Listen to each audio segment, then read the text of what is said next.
Welcome back, everyone. I'm John Furrier, host of theCUBE. We are here at our NYSE CUBE studios on the East Coast. Of course, we got our Palo Alto, West Coast, Silicon Valley studio. We, of course, cover all the events in tech.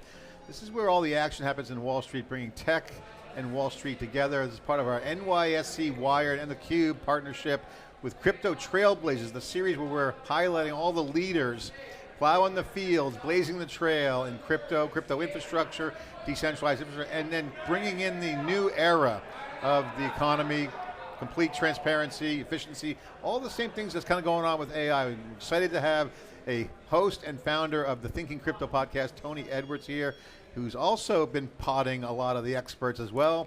Welcome to the community, great to meet you. Thanks for coming on our pod, you're podding, we're podding together. Absolutely, great to be here and excited to talk about what's happening in the crypto industry. What I love about the studio here is one, it's got the vibe of New York, got the traders back there going crazy. You might hear them.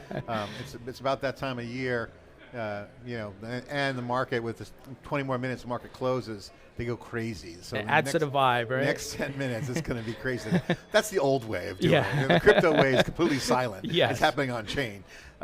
First of all, thanks for coming in. First, talk about your podcast. Do a quick plug for the pod, your pod, and who you cover, and some of the conversations. Yeah, absolutely. So the podcast covers crypto news. It's a daily episode that's put out, and it includes interviews with industry experts, founders, CEOs, institutional investors, regulators, and politicians as well. Yeah, and that's been the theme here of all the interviews we've done. I think we've done over 50 interviews on Crypto Trailblazers, from the nerds building, parallel on-chain, low latency action to, institutions.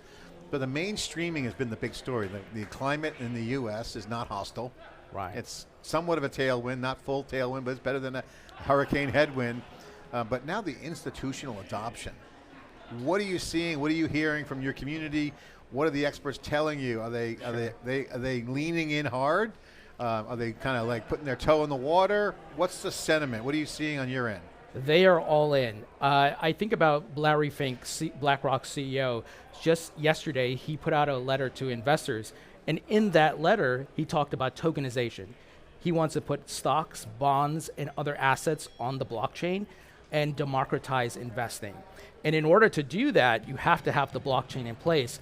So we're seeing the biggest of the biggest on Wall Street, whether it be BlackRock, Fidelity, they're going all in, launching ETFs, tokenizing, and now they're looking into stable coins to improve payments where you have instant settlement. So we are seeing the next big macro trade, I believe, and these institutions recognize that. It's interesting. I think the ETFs were a big game changer. They kind of like tipped the scales a little bit towards the momentum. Stable coins, phenomenal. For assets on chain, really big game changer there. So I want to ask you, what are you finding out in your kind of discussions around where the confidence level is? Obviously the smart money is going there. I call it the tech alphas and the financial alphas. They're like, follow the money and the action. So you got the tech theater exploding, innovation there. What's the progress bar look like from your seat? Like when you interview folks, is there enough confidence in the underlying infrastructure that now these next layers will come on? Yeah, absolutely. I think a few years back, there was the idea that this was all a fad, that it was not really a technology that was viable. But I think with institutions coming in and presenting real use cases, here's how we apply this technology to the real world, here's how it's going to change people's lives, whether it's improving payments, improving the process of doing transactions by having contracts on the blockchain, eliminating middlemen, cutting out fees, making things faster and efficient. And I think the instant settlement is the key. I can send money cross-border, instant settlement. I don't have to wait days or weeks for the back end to figure out the settlement. And I think with Congress working on crypto legislation, the confidence level is at an all-time high because we have a favorable environment, but Congress is pushing through stablecoin legislation and market structure legislation. Yeah, I mean, market assets and digital, you got to have something. You can't. You look at your bank statement. That's not real money. Right. It's digital. I'm looking at an online dashboard on my bank and money somewhere. It's not T-bills. It's like, this concept. So I think people are now realizing that, okay, I can buy into this. What is the critical path in your mind to success? Is it adoption, full integration? What are some of the threshold issues that you're seeing that people are talking about? Sure. So I think the first barrier was getting institutions to come in and start innovating, and we're past that. But the next is crypto legislation, because the guardrails need to be put into place. There are bad actors trying to use this technology to scam people, and we see people are rug pulling investors with meme coins. We can't have that. If this asset class is to mature to the next level and more capital is to come in, I think there is a lot of capital sitting on the sidelines. Once we get the legislation, you're going to see the floodgates open up. Even though we're seeing some of that with the ETFs, but notice the ETFs are an institutional wrapper. This is not something that the early crypto adopters were bullish on or said we want ETFs. They believe in the kind of the cypherpunk movement. Yeah. But now it's real money, serious people. Exactly. Oh, serious people doing it. I was talking to Franklin Templeton. They have an awesome solution. Their innovation, they're fully integrated. All the software they're building. Token economics, the tokens themselves. So you're going to start to see these economies. It's really fascinating. That you're going to start to see, stable coins give people. I mean, we have theCUBE. We have a CUBE dollar. You could have a Thinking Crypto podcast coin. Exactly. I mean, this is coming. So this is something I've been talking about for years, and I call it the token economy, because whether it's a stock, part of a real estate, a building in Manhattan, whatever it may be, it's going to be in token form. Even communities, so part of social networks, or if you're a part of a Nike community, they can give you a token as a reward for your activity, and you're going to have ownership. And that's the difference of Web3, and it's verifiable on the blockchain. Yeah. What's the coolest thing you've been seeing that you like right now, and what is the most disturbing thing? Is it the chain wars, or something else? What's the coolest thing you've seen in some of the, I won't say disastrous thing, but like get better, we need to get better faster? I'm very fascinated by the United States government looking to build a Bitcoin reserve, because I think we're at another Bretton Woods moment where after World War II, there was the movement of putting gold in place and the US dollar as the reserve currency. Now you're introducing Bitcoin, a digital gold, and I'm fascinated to see what the central banks and the world governments do. Will they all accumulate now that the United States has put up the signal?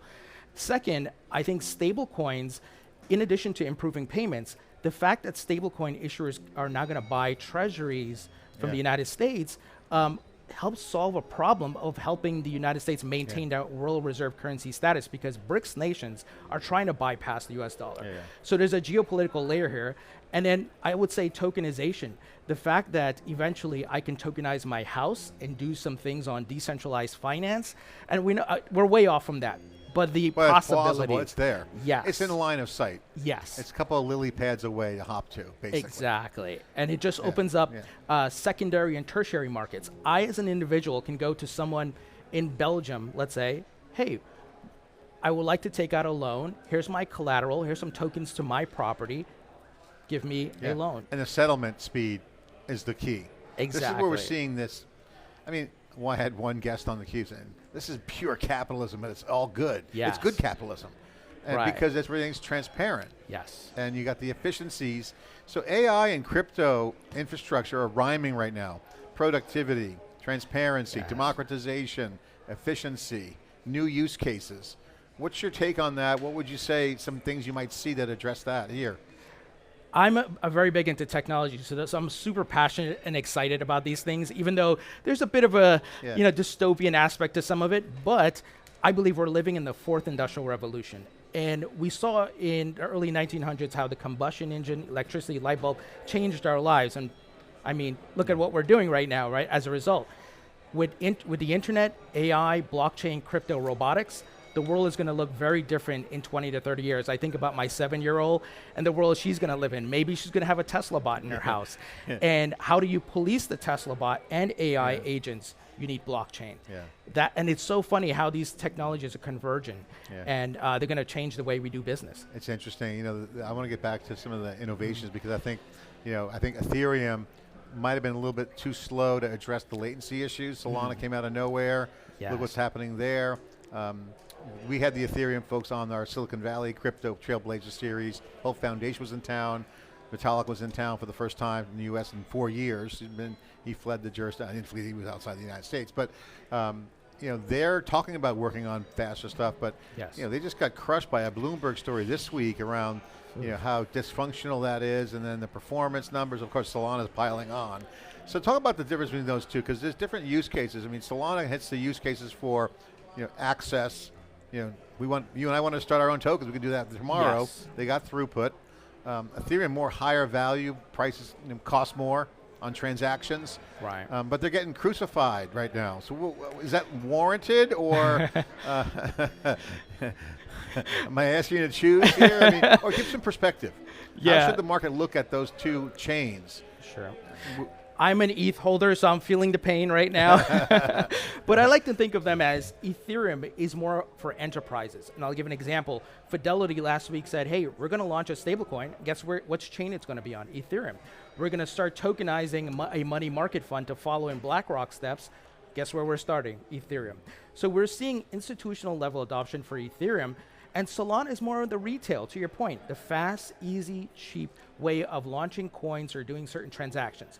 However, I think Solana's transactions, the majority of it has been meme coins, which is not a great utility per se, because it's not BlackRock moving, some sort of token or whatever it may be. And don't get me wrong, I'm not saying the entire chain is meme coins, but a large amount of the volume was.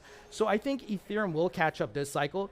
I believe when the SEC approves staking to go into Ethereum spot ETFs, that will be the game changer. Inflows will increase. And what's going to drive that? Volume?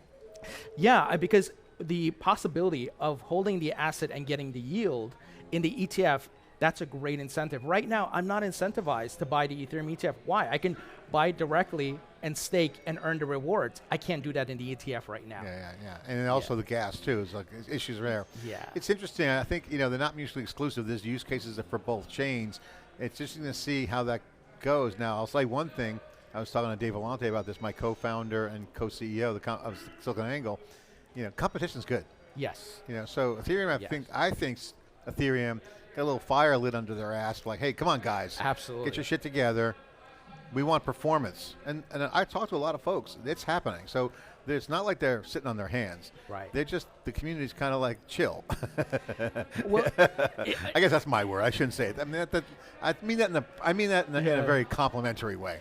Well, they were in the driver's seat for many years as the top smart contract blockchain, and the competitors came on and they were like, okay, we see where you're not, on crossing your T's and dotting your I's, and we're going to take advantage. And now, I think to your point, a fire's been lit and they're trying to catch up. Got the big trades going down. This is my favorite part of the day. It's 8 minutes before the bell closes. Going crazy. NVIDIA and Tesla have been going on fire all week. Tesla's been like a yo-yo with all the burning the Teslas. Yeah. Obviously, NVIDIA with CoreWeave.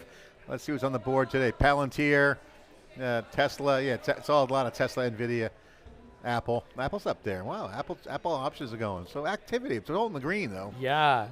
I've seen the movies in the old days where it's very loud, and I've been here a few times for interviews, and it's been quiet, but it's great to hear some noise. Well, the on the NYSE, which is right on the next hall, it's like there's no trading. It's like market makers. All the electronic trading and dark pools are off property. Oh, so it's all electronic now.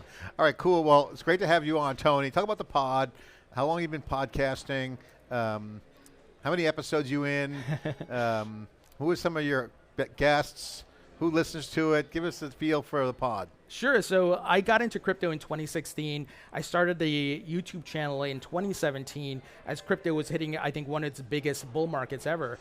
And then that expanded to the podcast where I started interviewing guests. And folks I've had on are Michael Saylor, Michael Arrington, Raoul Pal, Anthony Scaramucci, a lot of regulators, Hester Peirce of the SEC.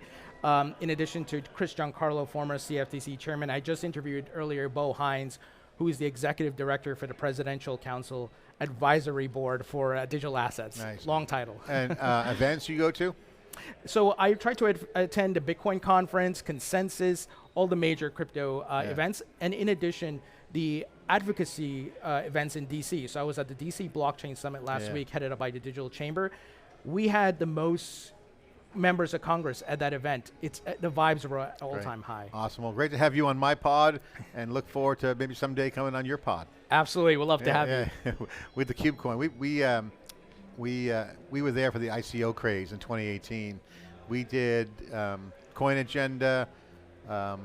We in Puerto Rico, Coin Agenda multiple times here in New York at the Hilton. We did the Bahamas. Oh, yeah. Polygon had a big event there, Sure. and then other international events. For 2018, theCUBE on the road. We've been covering crypto since 2012. Wow. And so, in fact, our first website in 2012, the developer wanted to be paid in Bitcoin, but you can only get it through Silk Road, so we had to go dark web for the transaction. That's your OG. The joke is that's a $300 million website. Yeah. We used it for a year. Wow, amazing Great stuff. to have you on. Great to meet you. Congratulations. Love the pod. Thanks for coming on. Thank you so much, All right. John. I'm John Furrier. The bell's about to ring here in New York City for the NYSE. Obviously, the NYSE Wired community is an open community. The Trailblazers, we've been chronicalizing the leaders.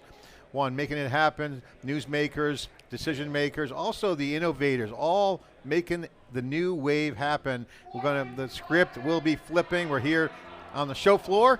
Thanks for watching.